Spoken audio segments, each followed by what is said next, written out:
হয়, আজি আমি প্ৰথম খবৰ দৰ্শকসকলক আমি প্ৰত্যক্ষ কৰাম এক নান্দনিক দৃশ্য। মই এই মুহূৰ্তত উপস্থিত আছোঁ চিলুক মৌজাৰ অধীনত থকা যি কুহুমফুলা বিল, সেই কুহুমফুলা বিলত আৰম্ভ হৈছে মাছ মৰা উৎসৱ। মই মোৰ সতীৰ্থ সামগ্ৰিক পৰিৱেশ মই দেখাবৰ কাৰণে অনুৰোধ জনাইছোঁ।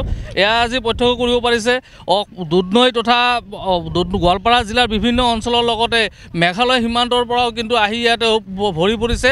প্ৰত্যেকে এই কুহুমফুলা বিলত প্ৰতি বছৰে এই ফাগুন মাহৰ শেষৰ পিনে ইয়াতে মাছ ধৰা উৎসৱ যি আৰম্ভ হয়, এই মাছ ধৰা যি পৰ্ব, সেই পৰ্ব এক নান্দনিক দৃশ্য প্ৰত্যক্ষ কৰা উপলব্ধ হয় এই কুহুমফুলা বিলতে।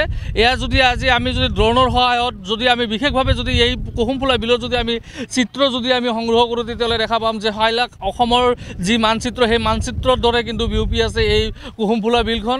এই বিলখনতে কিন্তু প্ৰতি বছৰে এই ফাগুন মাহৰ শেষৰ পিনে কিন্তু এই মাছ ধৰা উৎসৱ আৰম্ভ হয়। প্ৰত্যেকেই কিন্তু ইয়াতে আহি বিভিন্ন অঞ্চলৰ পৰা আহি কিন্তু ৰাতিপুৱাৰে পৰা কিন্তু ইয়াতে ভিৰ কৰে। প্ৰায় 4,000তকৈ অধিক মানুহ আহি ইয়াতে উপস্থিত হৈছে এই মাছ মাৰিবৰ কাৰণে। তেওঁলোকে প্ৰত্যেকেই আহি ইয়াতে মাছ মৰাৰ যি পৰ্ব, এক আনন্দ উপভোগ কৰিবৰ কাৰণে তেওঁলোকে ইয়াতে আহি উপস্থিত হৈছে। 17 নম্বৰ ৰাষ্ট্ৰীয় যি ঘাইপথ আছে, সেই ঘাইপথৰ ওচৰতে কিন্তু এই কুহুমফুলা বিল। প্ৰত্যেকেই কিন্তু যি মাছ মৰাৰ যি কাৰ্য তেওঁলোকে কৰিছে, তাৰ সমান্তৰালভাৱে কিন্তু সেই বাট পথেৰে যোৱা যি পথচাৰী আছে বা যিসকল যাত্ৰী আছে, তেওঁলোকক কিন্তু প্ৰত্যেকে ৰৈ এই নান্দনিক দৃশ্য তেওঁলোকে উপভোগ কৰি আছে। মই এই মুহূৰ্তত আমাৰ এই যি চিলুক মৌজা যি সমিতি আছে, তেওঁলোকৰ বিষয়ববীয়া আমাৰ সৈতে উপস্থিত আছে। আমি তেখেতসকলৰ পৰা পোনে কিছু কথা আমি জানিব বিচাৰিম এই কুহুমফুলা বিল সম্পৰ্কে। দাদা, আজি দেখা গৈছে যে প্ৰতি বছৰৰ দৰে এই বুলিও কিন্তু আপোনালোকৰ মাছ ধৰা উৎসৱ আৰম্ভ হৈছে। হয়, এই বুলি আমি 6ষ্ঠ বৰ্ষত মাছ মৰা উৎসৱ অনুষ্ঠিত কৰা হ'ল। এইবুলি যোৱাবাৰতকৈ কিছু মানুহ কম হৈছে, কাৰণ আমি যিটো আমাৰ সচৰাচৰ আমি যিটো তাৰিখত কৰোঁ, এইবুলি অলপ আমাৰ পলম হৈ গৈছে। তাতে সেইখিনি তাৰিখত বিভিন্ন জেগাৰ পৰা বিভিন্ন মানুহে ফোনেৰে মোবাইলেৰে যোগাযোগ কৰিছিল। সেই সময়ত আমি আচলতে সিদ্ধান্ত ল'ব পৰা কেতিয়া মাৰা হ'ব, সেইকাৰণে এই প্ৰচাৰটো আমাৰ কিছু কমৰ কাৰণে এইবেলি কম হৈছে। তথাপিও এইবেলি গাৰো আৰু মেঘালয় ৰাজ্যৰ পশ্চিম গাৰো পাহাৰৰ পৰা এইবাৰ আহিছে। এনেইতো আমাৰ উত্তৰ গাৰো পাহাৰৰ পৰা আহে, এইবাৰ পশ্চিম গাৰো পাহাৰৰ পৰা কিছু আহিছে, মানে টিকিৰগিলা অঞ্চলৰ পৰা। আৰু কামৰূপৰ এটা টীম আহিছে, বঙাইগাঁও আহিছে, দৰঙৰ আগৰ অহা টীমটো এইবেলিও আহিছে। মুঠতে এইবাৰ যোৱাবাৰতকৈ অলপ কম, কাৰণ আমাৰ সময়টো অলপ মানে পলম হৈ গ'ল।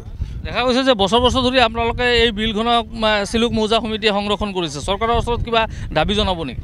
আমি চৰকাৰৰ ওচৰত দাবী জমাই আমি এতিয়া ভাগৰি গৈছোঁ। এতিয়া আমি আজি প্ৰথম বছৰৰ আগৰ পৰাই দিছোঁ। তাৰপিছত আমি কি কৰিলোঁ, এতিয়া চিন্তা কৰিলোঁ, এইটো কাৰণ আমি উৎসৱ পাৰ্বণ অনুষ্ঠিত কৰি আমি কিছু মানে চৰকাৰৰ বা প্ৰশাসনৰ দৃষ্টিগোচৰ হওক বা মিডিয়াৰ জৰিয়তে যাতে গোটাই মানে ভাৰত তাৰ বাহিৰতো যাতে আমাৰ প্ৰচাৰ হওক, সেইটো আমি ভাবিছিলোঁ। কিন্তু ৰজাঘৰীয়াই দেখোন কোনো এবাৰ আমাক মানে সঁহাৰি নজনালে। কাৰণ আমাৰ কাষতে এতিয়া অৰ্থাৎ ৰাভা হাছঙৰ মুখ্য কাৰ্যালয়, লগতে আমাৰ ৰাষ্ট্ৰীয় 17 নং ৰাষ্ট্ৰীয় পথ মানে কাষতে এইটো এটা অসমৰ মানচিত্ৰ আকাৰৰ এটা মানে কুহুমফুলা বিলটো। আজি এই কুহুমফুলা বিলৰ কাৰণে আমি ৰজাঘৰীয়াই আমাক দৃষ্টিগোচৰ নকৰাৰ পিছত আমি আমাৰ চক্ৰ বিষয়া অৰ্থাৎ DC মহোদয়ৰ ওচৰতো আমি হেৰি কৰিলোঁ। এইখন হেৰি আছে আমাৰ বিলৰ নামত 81 বিঘা 1 কাঠা 17 লেচা। এই জমিখিনি আজি বেদখল হৈ আছে। এই বেদখল মুক্তৰ কাৰণে আমি আজি 2টা বছৰে হ'ল আমি নিবেদন জনোৱা। এই যোৱাবিলে খালি আমাৰ চাৰ্কেল বাইদেৱে কৈছিলগৈ বৰষুণ ধৰাৰ কাৰণে আমি মানে সময় দিব নোৱাৰি আছোঁ, আৰু আমাৰ পৰ্যাপ্ত বিষয়ববীয়া নাই। আমি তেতিয়াই ক'লোঁ, নহয় বাইদেউ আপোনালোকে আহক, ক'ত চেন টানিবলৈ কি কৰে আমাৰ ৰাইজে সহায় সহযোগ কৰিব। কিন্তু আজিলৈ কোনো কাণ সাৰ নহ'ল।